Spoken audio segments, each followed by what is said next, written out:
Good day, guys, and welcome to another episode of Riding in Tandem.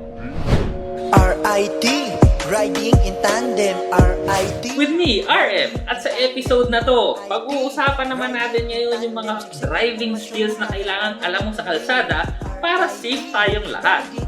Ano, ready na ba kayo? Tara na!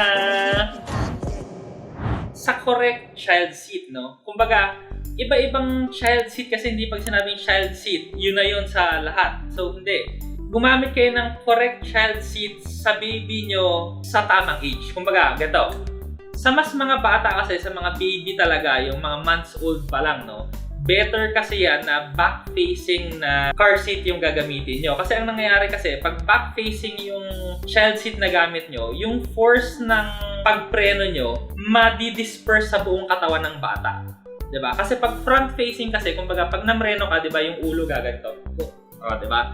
So pag back-facing kasi, so ang preno mo, ganun lang sa bata. So mas safe yung bata pag back-facing yung child seat. Pero, hindi rin kasi pwede sa lahat ng bata yung back-facing. Kumbaga, pag mas malaki na yung anak mo kasi, yung tuhod kasi niya, hindi na niya maisa-spread eh. Kumbaga, kailangan mo na talagang mag-front-facing. So, yun. Depende na sa edad mo. Actually, pagka mga ganyan naman, no, meron namang specs yung mga child seat, no? Pero, lalagay na lang din siguro ako ng link sa baba para dun sa Forever in One. Ako, nag-promote pa. Tingnan nyo na lang yung spec sheet ng mga child seat nyo kung tama pa sa anak nyo at yun na lang. Next naman, no, kumbaga, hindi lang naman yung buhay ng driver ang nakasalalay sa pagmamaneho, no? Pati yung buhay ng mga tao na nasa kalsada at nasa gilid ng kalsada. Share the road. Kumbaga, ako, driver, tapos kumbaga, may nagbabike dyan, no? Or may nagmomotor dyan, or may nagta-tricycle dyan, o may mga nagtitinda sa gilid ng kalsada. So, yun. Ingat-ingat lang tayo. Kumbaga, kung may mga pedestrian, kunwari, may tatawid. So, yung pag sa pedestrian lane, ang merong right of way dyan, yung pedestrian. So, yun, bigyan daan mo na lang. Tapos pagka meron ng mga bisikleta sa gilid, may mga nagbabike, no, medyo magbigay kayo ng konting space para sa kanya kasi hindi naman sa'yo ang kalsada. Diba?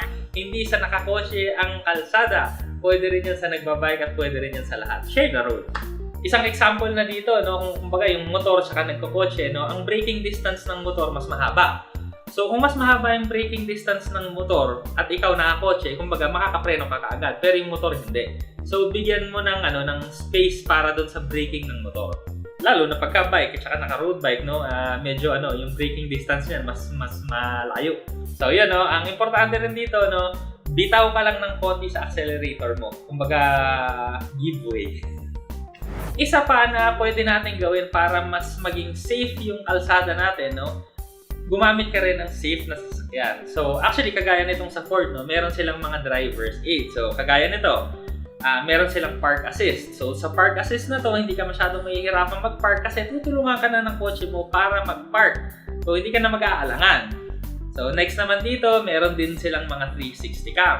So, yung 360 cam, syempre, pag nakikita mo kasi lahat ng paligid ng sasakyan, mas safe ka kasi hindi ka makakabunggo ng pedestrian kasi nga makikita mo na dun. So pagka bubunggo ka na, abay mamreno ka. Ang mga Ford vehicles din ngayon, no, meron na rin silang wireless connection. So yung connection mo ng Android o Apple, tas wireless na siya, kumbaga hindi ka na pipindot-pindot sa infotainment system, no? Pwedeng mag-voice command ka na lang. Sabi mo, hey Google, go to the nearest Starbucks. Yan na, diba? Uy, English yun, ha? So yun, pwede ka mag-ganon or yun nga, pwede sa sa Siri. Ang mangyayari, syempre, mas safe kasi hindi mo nahawakan yung cellphone mo, kausapin mo na lang yung infotainment system mo, gagawin na niya yung kailangan mo. Meron ding adaptive cruise yung mga Ford na sasakyan ngayon, no? Pagka meron kang adaptive cruise kasi, pag nasa expressway ka, so may set na speed ka lang, tas naka-cruise control ka, kung bumagal yung sasakyan na nasa unahan mo, babagal na rin yung sasakyan mo. So, hindi ka mapapagod, less stress yung driver, tapos, mas convenient din kasi kumbaga hindi ka gas preno. Pero syempre hindi to self-driving car. Kaya kailangan tingnan mo pa rin yung sasakyan na nasa unahan mo. Meron din tong mga pre-collision system na kumbaga pag mabubunggo ka na, mamemreno na yung sasakyan para hindi ka mabubunggo. So, di ba? Safe yun. Kasi syempre, kumbaga, wag naman sana pero kung nakatulog ka sa daan, so at least mamemreno yung sasakyan para sa'yo. Pero kumbaga, ang pinaka-importante pa rin dito pag inaanto ka na, itabi mo na yung sasakyan, matulog ka muna sa gilid ng kalsada kaysa magmaneho ka pa. Meron din siyang mga terrain management system. So kumbaga, kung nasa on-road ka, meron siyang mga modes. So pwedeng two-wheel drive lang yung gamitin mo. Pag kunwari, meron kang pupuntahan na sand or off-road, so pwede siyang gumamit ng mga four-wheel drive system. So kung ano yung kailangan ng terrain, kaya rin ng kotse mo.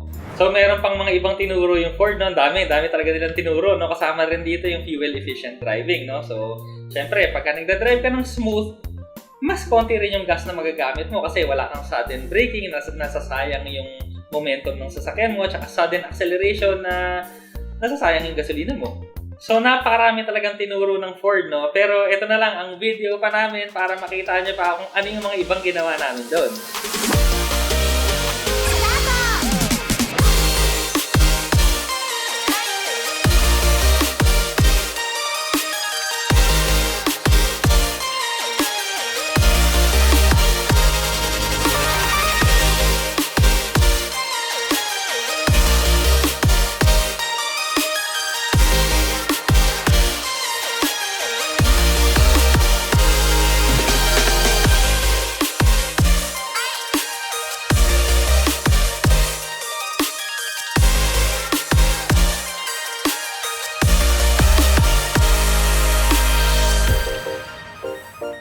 Sana naman meron kayong natutunan dito sa video natin, no? Sobrang daming tinuro ng Ford. So kung pupunta sa lugar nyo yung Ford Driving Skills for Life, no, mas maganda kung umattend kayo kasi free lang naman siya at marami talaga kayong matututunan. Maraming salamat sa panonood. Sana nag-enjoy kayo sa video na to. Next video na!